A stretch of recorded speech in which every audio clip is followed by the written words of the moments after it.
Saudara-saudara, mari kita bicara sekarang mengenai meaning. Meaning ini berkaitan dengan pemanfaatan sosial media atau media sosial untuk kebutuhan marketing. Istilah yang sering dipakai adalah SMM, yaitu Social Media Marketing. SMM ini adalah suatu bentuk marketing secara online yang terintegrasi dan terpadu, di mana di dalamnya kita menggunakan sejumlah sosial media yang dikenal oleh masyarakat untuk mencapai tujuan yang kita inginkan. Nah, ada dua pendekatan yang biasa dipakai. Dua-duanya dijalankan secara simultan, yaitu pasif social media marketing dan aktif social media marketing. Kalau pasif social media marketing itu adalah kita baru akan melakukan marketing kalau ada pertanyaan dari customer. Kalau ada komentar dari calon pelanggan. Kalau ada publik yang menanyakan mengenai kita, baru kita menjawab semua itu. Itu namanya cara marketing yang pasif, di mana kita menunggu ada orang yang bertanya, ada orang yang meminta informasi, ada orang yang kritis terhadap apa yang kita tawarkan dan kemudian kita menjawabnya. Sementara aktif social media marketing adalah kita tidak menunggu, tetapi kita yang menjemput bola. Kita yang memperkenalkan diri mereka ke masyarakat, kita yang memulai dialog, kita yang membuat program-program untuk bisa memperkenalkan diri dan melibatkan masyarakat. Itu adalah yang sifatnya aktif. Nah, seberapa besar sih sebenarnya sosial media itu bagi bisnis, dalam arti kata kepentingannya, tingkat urgensinya? Terlihat bahwa hampir semua company modern itu membutuhkan media sosial dan mereka menggunakannya. Kenapa? Karena audiens sekarang hidup dalam dua dunia, dunia fisik dan dunia digital. Dan statistik memperlihatkan bahwa spend atau waktu yang dipergunakan untuk berinteraksi di dunia digital makin lama makin naik, mengalahkan yang ada di dunia fisik.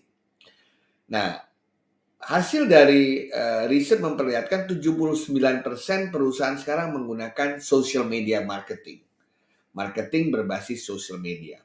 65% mengatakan bahwa mereka mengelolanya secara mandiri. Dan 70% mengatakan fokus lebih banyak dalam membuat konten berbasis video atau multimedia. Kenapa? Karena generasi sekarang itu adalah generasi visual.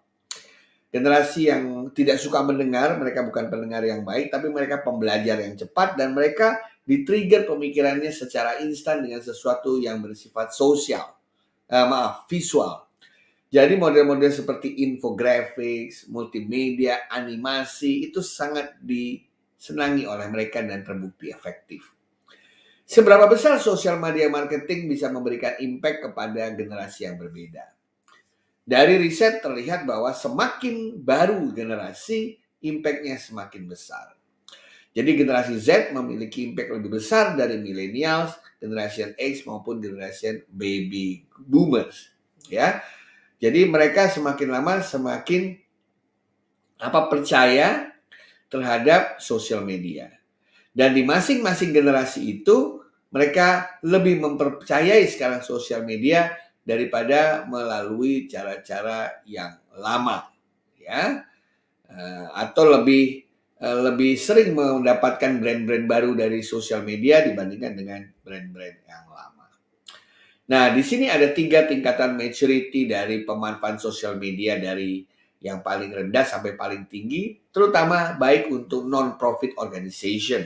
Non-profit organization sebagaimana namanya, biasanya arahnya bukan pada maksimalisasi atau mendapatkan profit sebesar-besarnya, tetapi lebih pada pencapaian misi ya dari organisasi itu.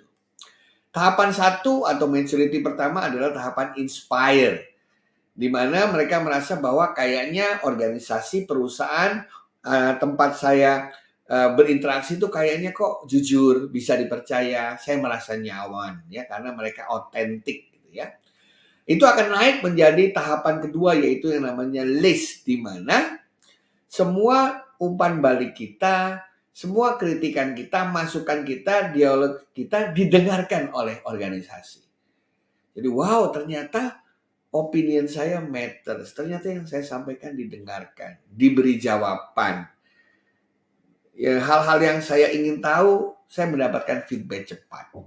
Itu level 2. Dan level 3 adalah ketika masuk tahap engage. Apa itu tahap engage? Tahap engage adalah tahap ketika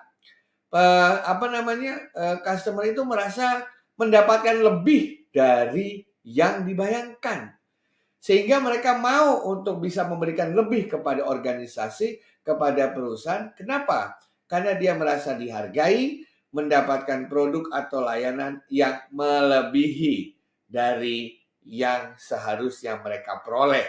Jadi beyond the expectation. Saudara-saudara sekalian, itulah yang namanya customer integration. Karena kebanyakan perusahaan menggunakan SSM itu stop sampai customer-nya happy. Customer happy tidak ada artinya kalau dia tidak loyal. Dan bagaimana customer loyal jika customer bisa menjadi merasa bagian dari keluarga besar atau bagian dari perusahaan itu sendiri. Oleh karena itu, sejumlah perusahaan mulai menerapkan the triangle of social media business yang menggabungkan antara kemampuan marketing, kultur korporat, dan kemampuan berkomunikasi dengan pelanggannya. Demikianlah social media strategy SMM yang efektif yang bisa dipakai untuk organisasi dan perusahaan. Mudah-mudahan bermanfaat untuk Anda semua. Silakan menjalankan strategi Anda.